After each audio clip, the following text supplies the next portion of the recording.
Well, welcome. We decided we'd meditate a little on patience today, and jokingly we all said, let's get going on it then.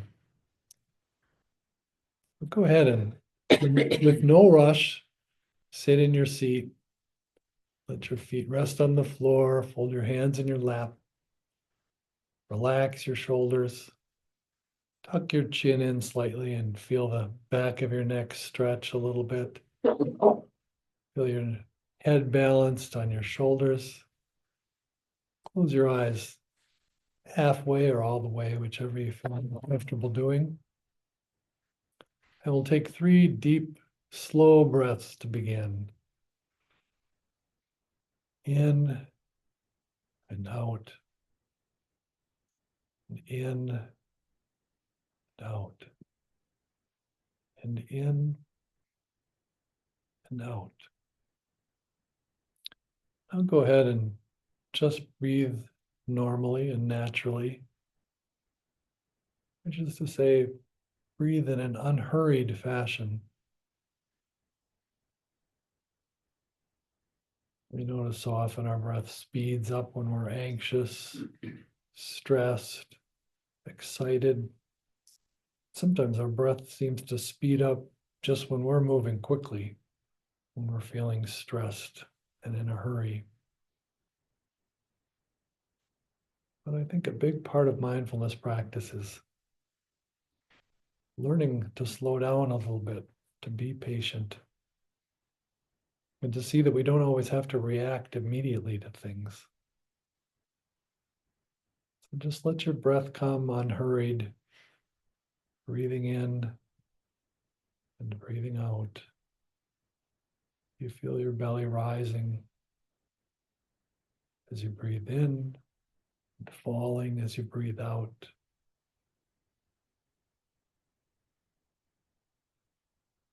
And there's no rush for the next breath except for your own need for oxygen. So breathe at whatever speed feels comfortable for you.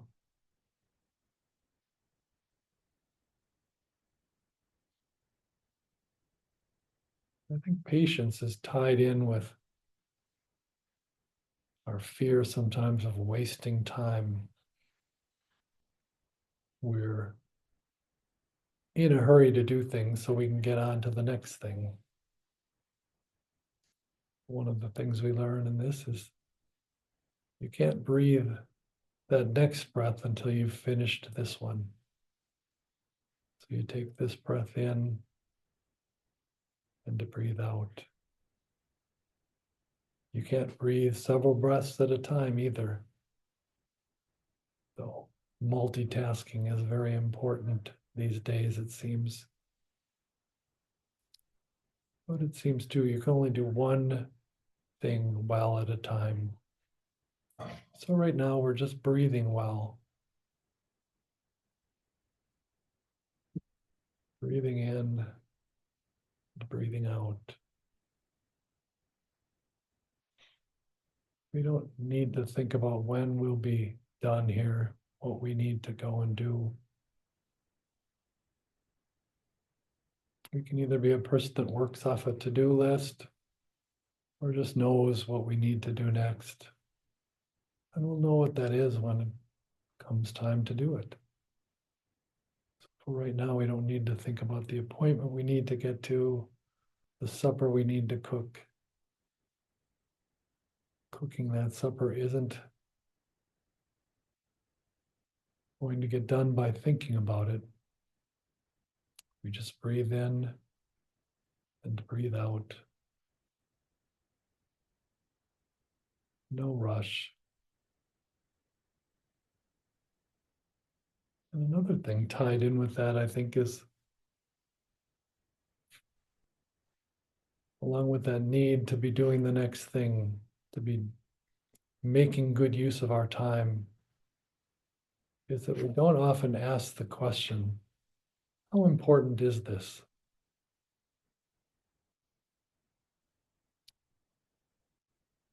And older folks are fond of saying how life was much slower back in the day. But I do think we live in a time where things are moving quickly all the time. And we feel we need to move quickly too. We go on Amazon and can have something ordered and shipped to us in a day. And they're telling us how many are left to buy. So there's that sense of urgency. And there are very few things that are really urgent, aren't there? If no one's dying, if no one's going to be hurt, if no one's in the hospital, how important is anything?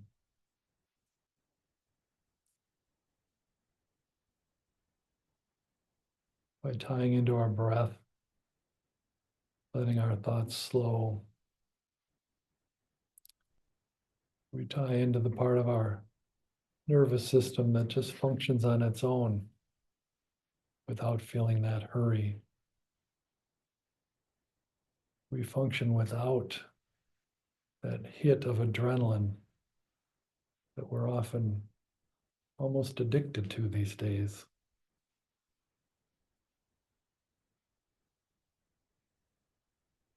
And you'll read that they say that adrenaline served a purpose. It was helpful when you were being chased down the jungle path by a saber-toothed tiger and you needed to run faster than you'd ever run in your life. When our boss asks for something as quickly as we can finish it, or our child says they want dinner right now, that's not a saber-toothed tiger. And again, how important is it?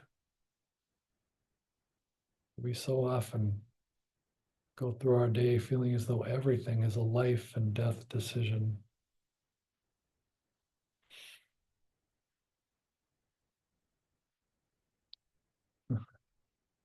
My mind is wandering here, and that's always interesting to see where it goes. And I'm thinking of how that's also tied into how so many of us have a need for drama. We feel like everything is life or death. That criticism we got from our boss, or the unkind word from the clerk in the grocery store, that's something that could kill us if we allow it to. We know it's foolish, but our whole body and nervous system goes into high alert. And we live that way almost constantly. One problem with that is that whether it's adrenaline or the dopamine we get from an exciting or pleasurable activity, that wash of dopamine over our brains actually does a slight bit of damage to our nervous system. So that just like with any other drug, the next time we need more, and we also begin to lose our ability to say, maybe I don't need that, to just move slowly. And so we can ask ourselves that question of how important is this? As that old wisdom went, that before you say an angry word, you count to 10 or take 3 deep breaths. That's some really wise advice, really. One mindfulness teacher suggests you take 3 breaths before you answer the phone. Certainly that's the case now. We all have phones that will take a message or record who was calling anyway. When I was younger, if you didn't answer the phone, there was no voicemail, you didn't know who had called. You might have missed something very important. And that's another part of the drama and the question of how important is it. We always feel we're missing out on something so important. And often in worrying about that, we're missing out on what's happening right now. Even if it's a calm or quiet moment, if we can sit here and just enjoy breathing, enjoy sitting together in silence,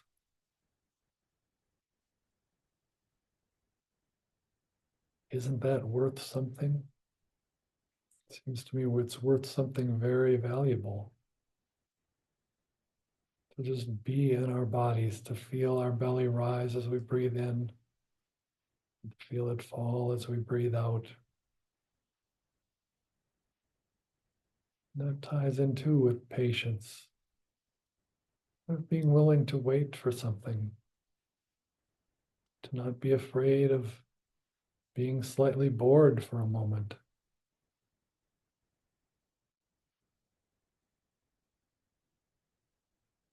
Can just be.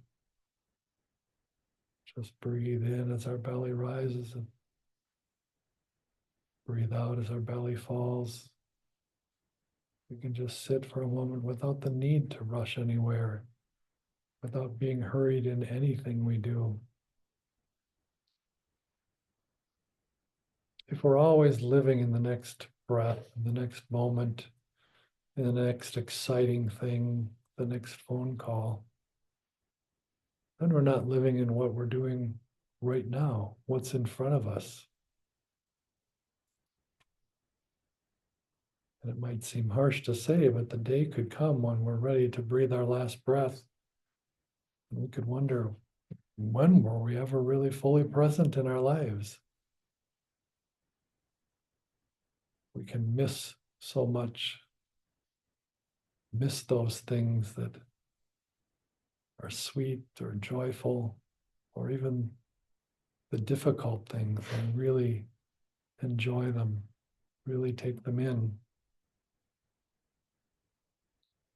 It's a little like if you've ever decided you need to stop eating sweets. You give up candy bars, you give up soda, you give up pie and cake. And for a while, food seems very boring. None of it's as sweet as the cups and cups of sugar that we're eating in that candy bar or that ice cream cone.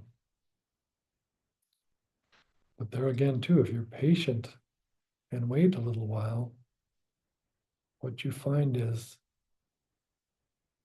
what you're accustomed to has changed. You can take a bite of an apple, and it's the sweetest, most delicious thing you've ever tasted, and really can't hold a candle to a Snicker bar. The same with life.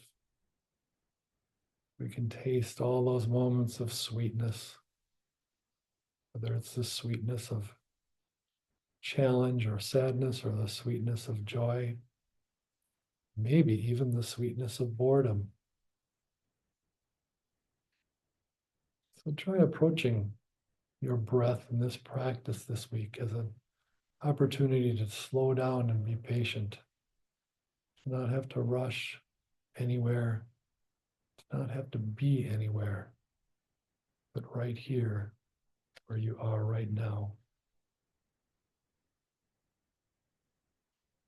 We'll take 3 deep breaths. Really just breathe them in and enjoy them. Feel this moment. Breathing in and breathing out. Breathing in and breathing out. In and out. And soon we'll all get up to leave this room, out into that little bit busier world. We can give up that need to feel busy. We can just meet one thing at a time, one breath at a time.